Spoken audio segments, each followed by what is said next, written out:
For our sermon today, it's entitled Cling Like a Burr, and when we get to the end of the sermon, you'll find out why I've chosen that title.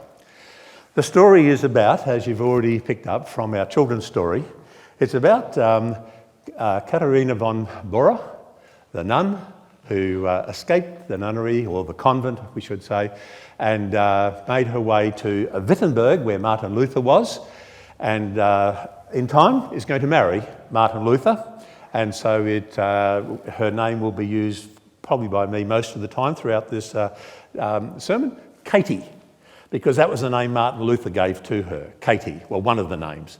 There was a few others that were kind of a bit tongue-in-cheek, my Lord Katie and a few others like that, but anyway, it was about Katie. I want to go back for a moment and pick up part of the story about when she was in the convent. It is a little bit of speculation, but it's actually believed from research that has been done that news about Martin Luther's new teachings had come into the convent from the very man who had been responsible when Martin Luther was in the monastery at Erfurt, when he was just a young student in the monastery, and there was a man there by the name of Staupitz who was helping him understand what salvation in Jesus was all about. And it's believed that the uncle of one of the other nuns in the convent was getting her information from her uncle who was in contact with Staupitz. So that's interesting that there was that connection that Martin Luther had as well. And maybe that's why when the request came to Martin Luther, look, please rescue these girls, he had that connection from his background and felt quite comfortable in doing it. And so that plan was put in operation, and it was fish barrels that were used to actually take 12 of these nuns away from the convent. And when they got to Torgau, as you had heard from the children's story, at that stage, 3 of the 12 were able to leave the party and went back to their families. The other 9 were to go on to Wittenberg, which is where Martin Luther was, and he was to be responsible to find them employment, find them a place in life, find them a husband. So off they go. And it's this new news that they have heard in the convent. They heard the stories about Martin Luther and how that he'd nailed up on the castle church door in Wittenberg these 95 theses where he was challenging the church over what was going on. And so this was a new truth that they were getting, but they didn't yet fully understand it, as you can appreciate it, even though they spent many nights studying in secrecy in their rooms after lights out. And as a boys' dean of the past, I can appreciate that there were probably many a nights when there was those and other activities going on, as I would often find the boys stuck into a room that was normally locked as the heater room or something, with a TV in there watching something that they shouldn't have been. So here were these girls studying something that they should have been studying, and that was good. And they became fully committed to the Lutheran teachings, and particularly once they got under Martin Luther's care. When they arrived at Torgau, as we have just noticed, I mentioned that it was at Easter, and it was the year was 1523, so it's just coming on 1 year short of the anniversary of this big event. And it was from here that the job wasn't finished as far as the man with the cart was concerned, Leonard. He still had to take them on to Wittenberg and deliver the girls to Martin Luther. And so off to Wittenberg they go. And as you know, Wittenberg is the home of Martin Luther. He has been there by this stage in 1923. He's been there probably about 11, 12 years, all right?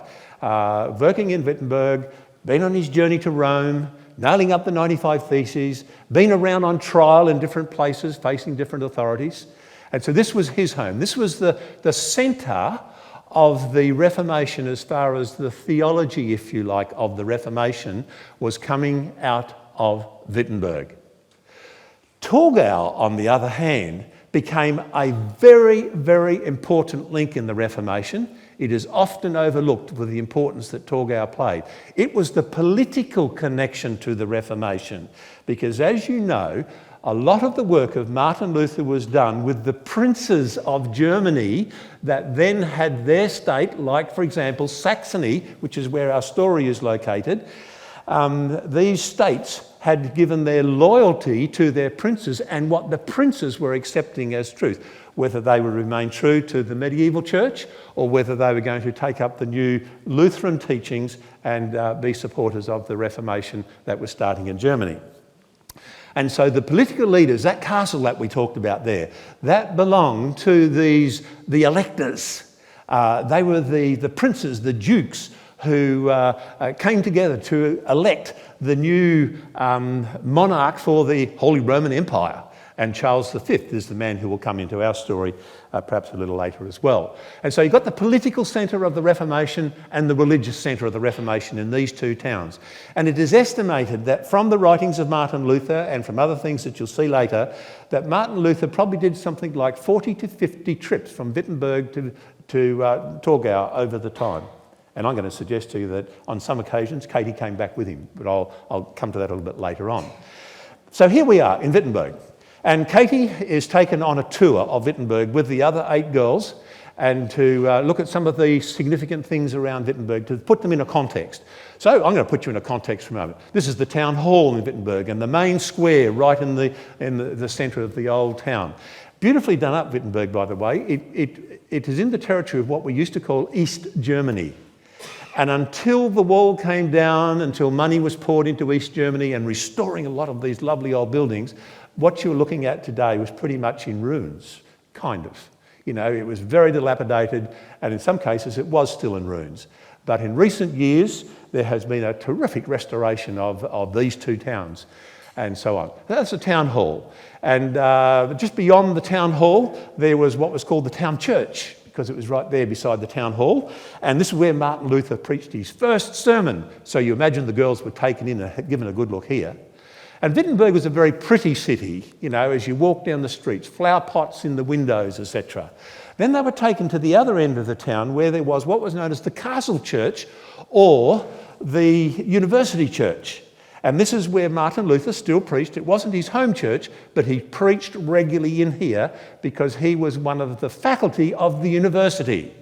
And as a faculty member, he preached often in this church. And of course, we know, and you can see there as you're looking at the picture, you have take the right-hand picture, you have the tall tower of the church, the white building, and then you've got the white wall. That's the wall of the castle. And of course, the other side, if you went around to the left-hand side of the church, you're looking at that in the second picture there, and the doorway halfway down the church there, which was also, the church is now a part of the castle, and the doorway there is where Martin Luther nailed up his 95 Theses. I can just imagine what it would be like. I'd love to have been there. I would have loved to have been asked to have given the little talk about what's going on here or what went on here at the church door here. And so they would have seen the location where he nailed up the 95 Theses and they would have talked about the 95 Theses. They would have been taken to the university. Hadn't long been started. And I'm going to mention the name of a man, the Elector of Saxony, called Frederick the Wise. Frederick the Wise was the man who was the Elector of Saxony when Martin Luther came into Wittenberg. And he never ever left the Catholic Church. He always remained a Catholic. But boy, he supported Martin Luther and the Reformation. In fact, Martin Luther dedicated the New Testament translation he made while he was in that captivity, you remember, while he was being hidden away by the same elector here, Frederick the Wise. He organised for him to be captured after Worms and put in this castle long way away, and he was kept there in the castle of Wittenberg. And during that time, Martin Luther was doing his translation of the New Testament as well as writing out sermons and other things. And he dedicated that New Testament to Frederick the Wise, okay, the strong Catholic man at this stage as the Elector of Saxony. But one of the reasons why Frederick the Wise particularly, and it started to grow on him, because this new university that he started, he was the one responsible for starting this university in Wittenberg only a few years before Martin Luther came to town. And he noticed that as soon as Martin Luther was put onto the staff and started lecturing in the university, guess what happened? Up went the enrolment. And he supported Martin Luther at Worms and at these other trials because he knew that he was keeping his town alive with all the university students. And they weren't prevented from coming because of COVID or anything like that. They could just come straight across the border and away they went. So that was what was happening there at the university. And of course, there was what was known as the Black Monastery. This monastery, actually, it belonged to the Augustinians, and Martin Luther had been, when he graduated from his experience in the monastery, it was an Augustinian monastery. So he belonged to that order himself. And they called it the Black Monastery simply because all the monks and the priests that came here and worked in Wittenberg or lived in this monastery, they all wore black garments.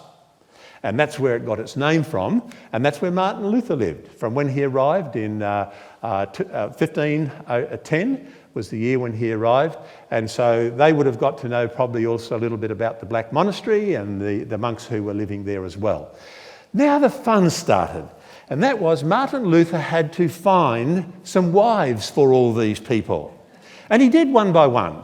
This one went off and married, and they usually were people who were quite significant in the community as well. And in the end, they were all married except one. Guess who it was? It was Katie, the strong-willed Katie. She wasn't married. In fact, Martin tried to marry her off to two people who she just, no, not having anything to do with them. And she said, well, what are we going to do? She said, I'll only marry you or your colleague at the university. And she gave him his name, and I've read it, but I've forgotten it, sorry. And that was it. Within a short period of time, Martin Luther married Katie. It's an interesting arrangement, if you like, wedding.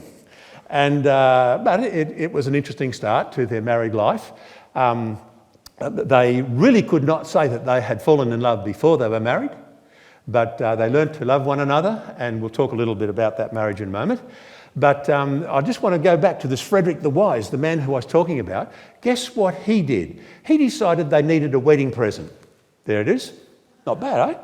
The Black Monastery he gave to Martin Luther and Katie as the wedding present for them to live in. Now, sadly, that was almost the end of Frederick the Wise's experience, because he died shortly after this. And a new elector came, and this man had become a Protestant. And his name was the elector John, and he was a man who really fought hard for the Protestant cause because of his position, etc. Now, here we have the monastery. This is what Katie found to be her home for 20 years. And during that time, married to Martin Luther, it was a challenge. We'll have a go in a moment, just sharing you some of the things that went on. But I don't know if you noticed in that last picture, right in the centre of the picture, just to the left of the tower in the centre, out on the lawn, there's a black figure standing up. That's this. It's a picture of, or a statue, I should say, of Katie. And I tell you what, this statue tells you something about the woman before you even meet her. She has a very determined face, the way this bronze statue and relief is made. And I particularly like the fact, I've never seen it before, she's in the mode of walk, she's going somewhere. Can you see that? One leg's out and she's moving forward. She's going somewhere, and she was a woman who was going somewhere. And she was going with Martin Luther. It was an interesting journey, but she made an enormous contribution that we should never forget. What I'd like to do is I'd like to just sort of perhaps try and summarise very quickly some of the things that she achieved during this 20 years of being wife of Martin Luther. For example, she had 6 children to Martin Luther. Sadly, one of the youngest of the girls, Elizabeth, died shortly after childbirth, so you only see, I think, 5 in that picture there. And one of the saddest moments that Martin Luther had, and no doubt to Katie as well, and I know this is Katie's story, but you can't separate Martin Luther and Katie sometimes, but one of the saddest moments of Martin Luther's life, he almost gave up everything in discouragement, was when the eldest daughter of the family of 6 died as a teenager. It broke his heart. And he just got so discouraged by that. And eventually, guess who picked him up by his shoelaces? I think they had shoelaces then. Picked him up by his shoelaces and got him out of it. Katie. And so that's the first thing that we need to acknowledge. And by the way, those children became significant leaders in their own rights and married others who became significant people in their times as well. I'll mention one a little bit later on.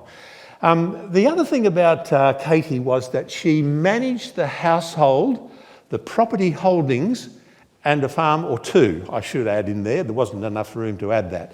Let me tell you about that. For example, first of all, let's talk about the household. The household wasn't just Martin and Katie and 6, 5, 4 children.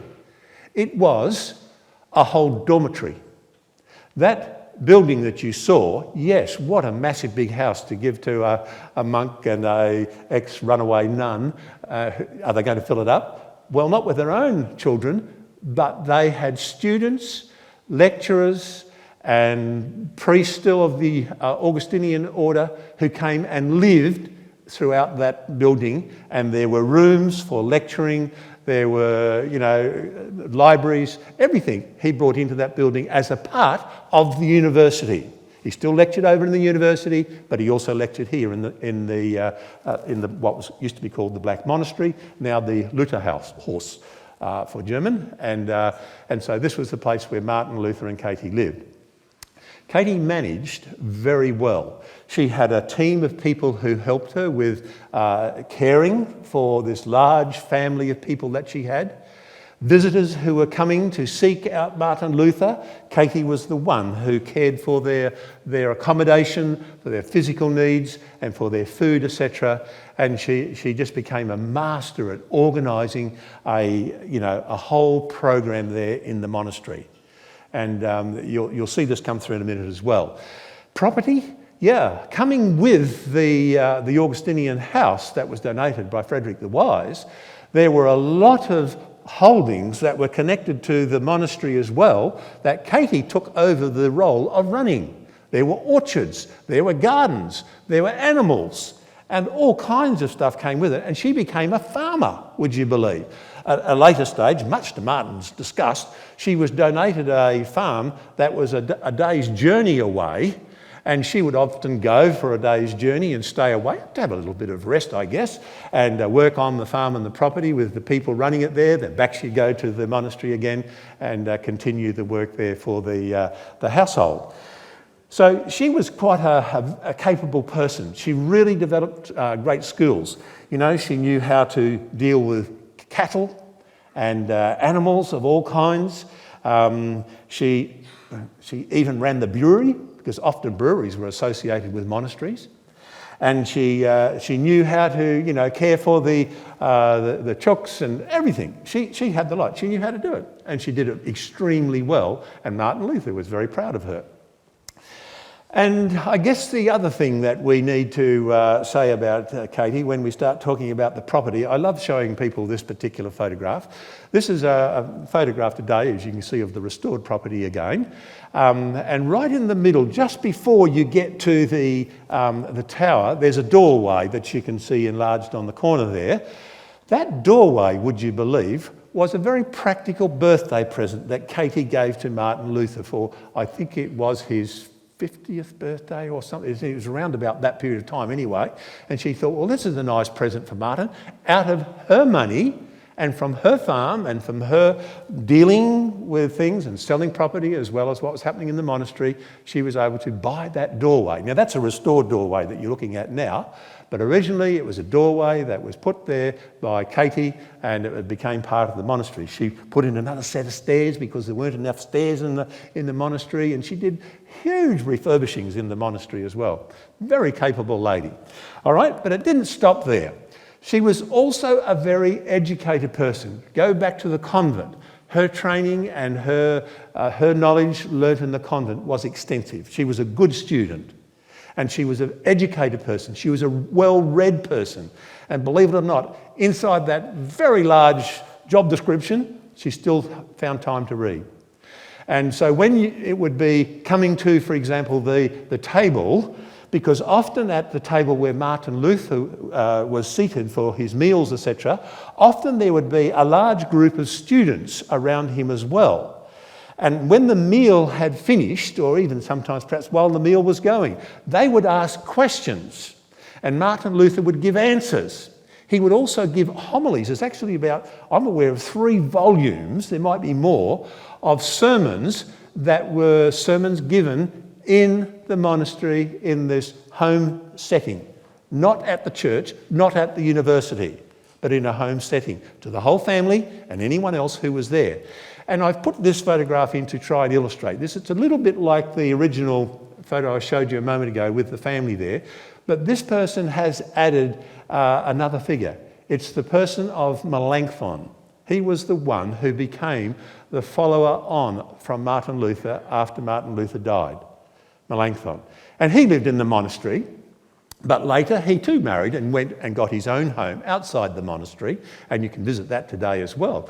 But he kind of represents the larger number of people that sat around the family and shared in the devotional life that was shared from Martin Luther with his family, or in the sermons that Martin Luther preached there. And my point is this: when these sermons were taking place, and even in the discussion time that was going on, Katie would enter into them, sometimes to the extent that Martin Luther actually made the statement. He said, "If I have to get another wife, I'm going to get one that's carved out of stone that won't answer me back." He just, he realised that she had a marvellous intellect, and she shared that knowledge, and she became a part of the package that Martin Luther was delivering to the people there of Wittenberg in this very domestic but educated mould as well. All right, let's keep moving. The last point I've got here is that their relationship developed, and I've used the word deliberate here, developed into a very happy and a very steadfast marriage. It didn't start out that way. The circumstances were such that, as you can probably appreciate, 2 people coming together, not really knowing each other, not really loving each other before they got married. It took a while for them to settle down. Katie was well known for a quick tongue and a sharp tongue. Martin Luther was well known for a debatable argument whenever he could and a fiery temper.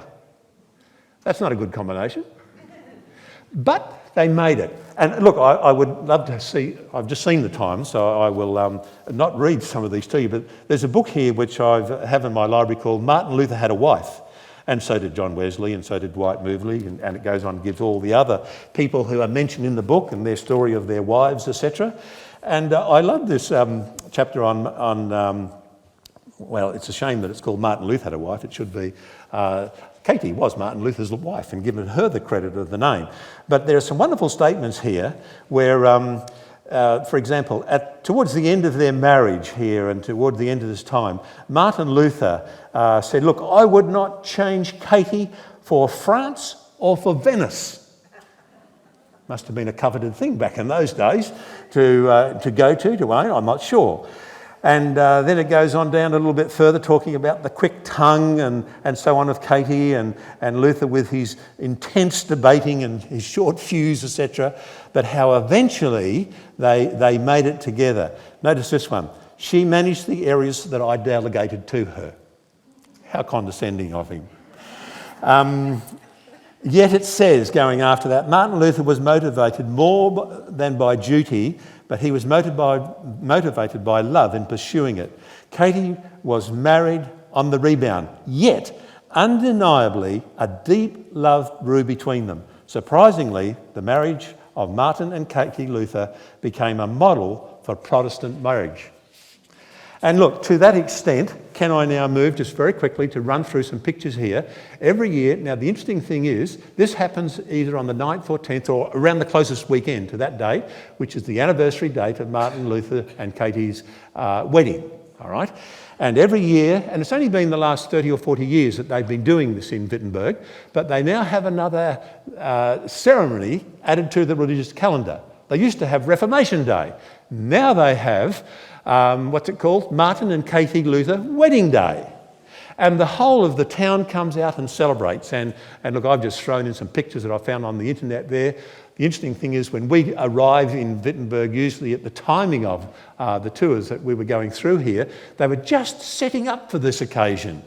And probably it's just as well that we were there then and not when it was actually on, because we wouldn't have got accommodation in Wittenberg, because they come in from everywhere and they have enormous celebrations of bands and just a whole festive spirit there going on. And it's in honour of the marriage of Martin and Katie, and it's respected today equally in the city of Wittenberg, along with the teachings of Martin Luther for Reformation Day. Interesting, isn't it, to see that as a part of their experience. Now, to complete the story of Katie, we've got to go back to Torgau.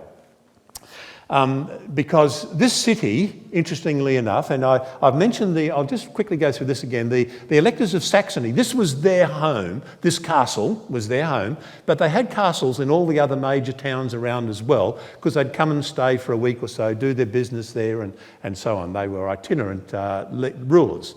And we've got Frederick the Wise, and we've talked about him and his role with the marriage of Katie and Martin, giving them the Black Monastery. Then we have John the Steadfast. Now, he was the one who probably did more for the cause of the Reformation than any other true Protestant, that man, and really stood up for Martin Luther in other councils and situations, etc. And then you have John Frederick the Magnanimous. And he was an interesting person, but unfortunately his reign ended in sadness because he became the head of a League of Protestant States. After Martin Luther died, these Protestant states were going to be put down by Charles V, the Emperor, and make these states come back to Catholicism again. And this man decided, well, he would organise this League of Protestant States. And so they went out and they fought, but it was the means of actually chasing Katie out of Wittenberg, because it was after Martin Luther died. And you'll see this part of the story as we just finish off. And so this is Torgau. Why is it so important to the Reformation, apart from the political connection with the princes and the electors and so on? Here's the bridge going over the Bear Pit. And as soon as you go through this beautiful gate, you look straight ahead and you see, as you can see there on the left-hand side, this external staircase. And the picture on the right-hand side is showing you the external staircase inside. This was put up, would you believe, at the very time that Martin and Katie Luther were visiting Torgau during that time, while they were alive and coming in and out and back and forth and so on, was the time of the building of the staircase. It's a phenomenal thing, because if you can have it's a bit hard to see it in this one photograph, but there's no centre pillar to hold them up. Each of those steps is one solid slab of a stone carved in such a way, and the next one put on top of it, that it goes around in that circular going right to the top. It's about 30 metres, I think, from top to bottom, going right up the stories of the building. An incredible thing, and that's a feature. In fact, on the book that I have here for Torgau, guess what is featured? That very staircase. It is a well-known piece of architecture, etc. But then there was something else here that became important for Martin Luther in the Reformation. The black arrow at the bottom of the picture is pointing to the doorway that leads into this part of the castle, where 3 floors of the castle were given to the Lutherans to build the first Lutheran church, and it was designed by Martin Luther. So you can imagine Martin Luther came from time to time to have his input into what it looked like. And inside, it's very plain, it's very simple.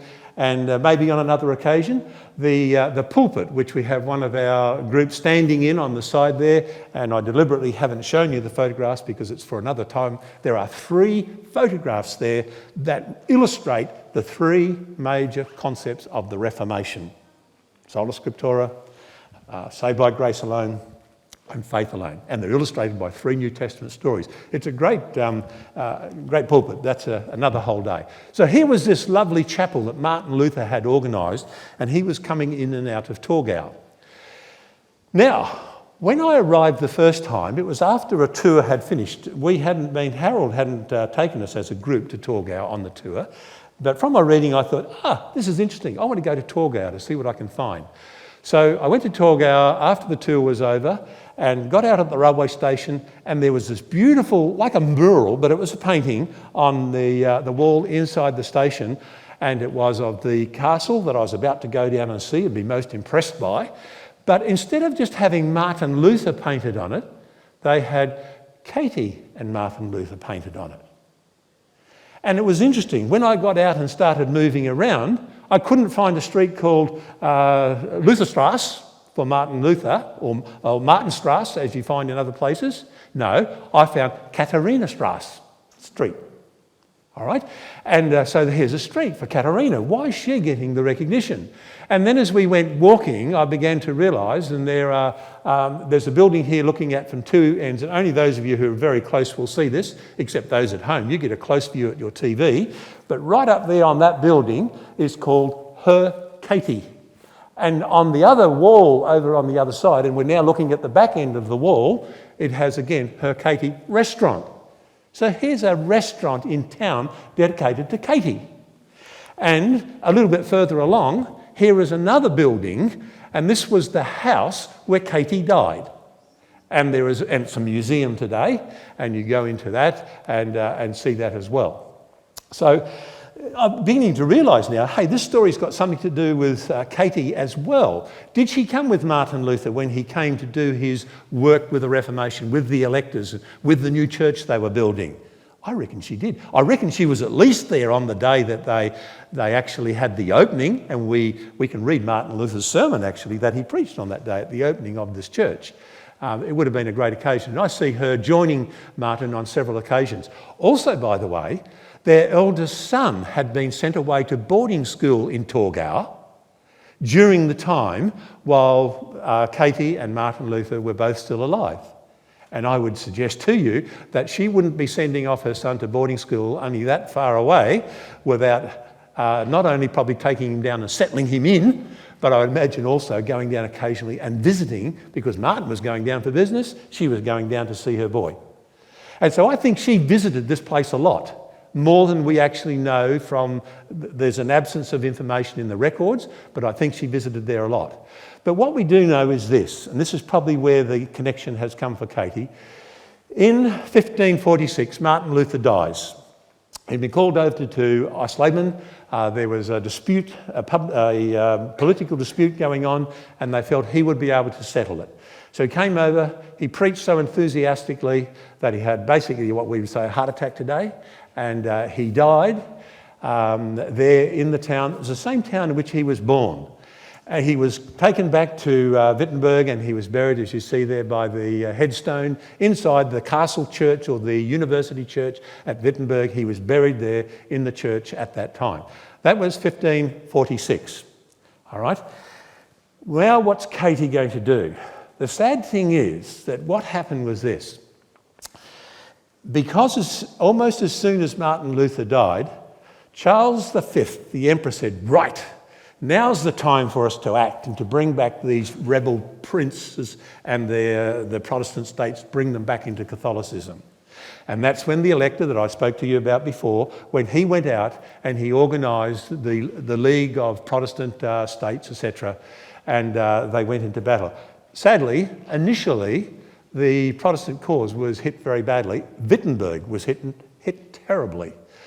Katie, who still wanted to stay at the monastery and continue to run it in Martin Luther's absence, she found that she had to leave town, along with others as well that were leaving as the war came. So she left town. And not only did she leave town, but when the war was over, that was only a fairly quick war. When it was over, she came back to find the place was in ruins. She had to leave town with a second battle that came. And when she came back after that one for a second time when she returned, it was pretty evident to her that she was going to struggle, and she did. She wasn't able to sell the monastery, nobody wanted it. The assets that she had became virtually nothing, and she struggled to find a living. But the determined Katie found a living and continued to help those very people that we were talking about before. She continued to help and support them wherever she possibly could, because she was so determined. Finally, and you see the date there, 1552, this is now 6 years after Martin Luther has died, finally Katie has to leave Wittenberg, and the electors of Saxony, still looking after Martin Luther and now his widowed wife, invites her to come to Torgau and we'll give you all the protection you now need here at Torgau. So she gets on a horse and a buggy, and she heads off to Torgau. No fish barrels on this buggy. And she heads off to Torgau.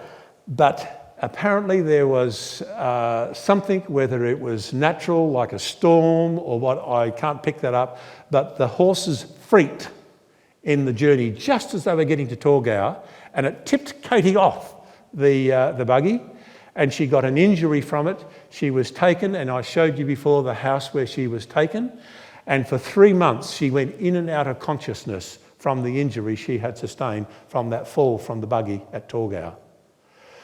But despite the fact that she sustained that injury, despite the fact that she was going in and out of consciousness, she remained very faithful, very loyal to God during that time. Now, I've just remembered I've got to do something else beforehand, and that is I want to actually read with you a passage of Scripture. And this passage of Scripture was pointed out to me from an article that I had read it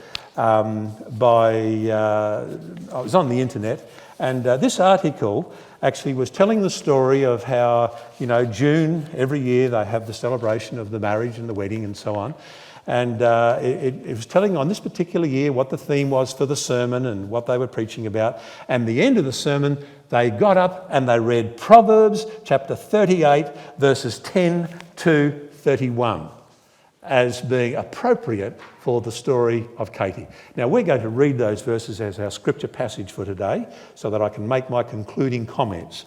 And as we read these, I want you to take hold of this passage. And remember, it's written in a context. I have done it from the New Living Translation.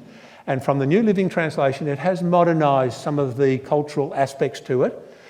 But it still probably has a cultural value. But there is value in this passage for every woman, not just those who, like Katie's, particularly gave their hands to good hard work, which is what this proverb is really all about. But this is for every woman and for every man. Because there's no excuse, men, to say, well, if she's industrious, I don't have to be. This is for us too. Can we read it together? And I'm going to look at the screen here so that I can see this a little clearer as we go along. Proverbs 38, verses 10 to 31. Who can find a virtuous and a capable wife? She is more precious than rubies. Her husband can trust her, and she will greatly enrich his life. She brings him good, not harm, all the days of her life. She finds wool and flax and busily spins it. She is like a merchant's ship, bringing her food from afar. She gets up before dawn to prepare breakfast for her husband and plans the day for the servants. Sorry, I just missed myself here. Plan the day's work for the servant girls. Does this sound like Katie? Wow, it does, doesn't it? Yeah, let's keep going. She goes to inspect a field and buys it. With her earnings, she plants a vineyard. She's energetic and strong and a hard worker. She makes sure her dealings are profitable. Her lamp burns late into the night. Her hands are busy spinning thread, her fingers twisting fibre. She extends a helping hand to the poor and opens her arms to the needy. She has no fear of winter for her household, for everyone has warm clothes. She makes her own bedspread. She dresses in fine linen and purple gowns. Her husband is well known at the city gates, where he sits with the other civil leaders. She makes belted linen garments and sashes to sell to the merchants. She is clothed with strength and dignity, and she laughs without fear of the future. When she speaks, her words are wise, and she gives instruction with kindness. She carefully watches everything in her household and suffers nothing from laziness. Her children stand and bless her. Her husband praises her. There are many virtuous and capable women in the world, but you surpass them all. Charm is deceptive, and beauty does not last, but a woman who fears the Lord will be greatly praised. Reward her for all she has done. Let her deeds publicly declare her praise. I'd like to suggest to you, as our conclusion today, that while what we have just read from the Proverbs seems to almost have been written prophetically for the story of Katie, doesn't it? But the life of Katie, the description here of the prudent woman, is really something that is of value to all of us. To be industrious, to be involved, to be active, even in retirement. Yes, we slow down. We have to slow down. But the reality is there's always something that we can find to put our hands to do and to be industrious and to support one another in a combined way.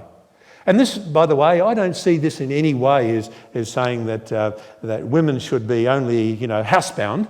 No, I think that in our society, the principles of what I've established here are very much found as we see in society today, where women and men alike are able to achieve academically, are able to achieve and become involved in the community as leaders, whether it's in a political field, whether it's in a medical field, whatever high profile it may be. We all are able to do that, and we all contribute and work together. Lastly, Katie was the one who said or used words that I created in the title, half of what's here. Here's the full part of her statement. In her going in and out of consciousness, amongst the last words that she shared was this: I will cling to Christ like a burr to cloth. The reason why Katie was the achiever she was not just because of the inherited person that she was, but in addition to that, she had taken on the truths of salvation in Jesus Christ. And when Jesus Christ comes into the life to empower the person, they will live a life of industry, a life of commitment, a life of supporting one another in the community, whether it's our local church community, whether it's the wider community.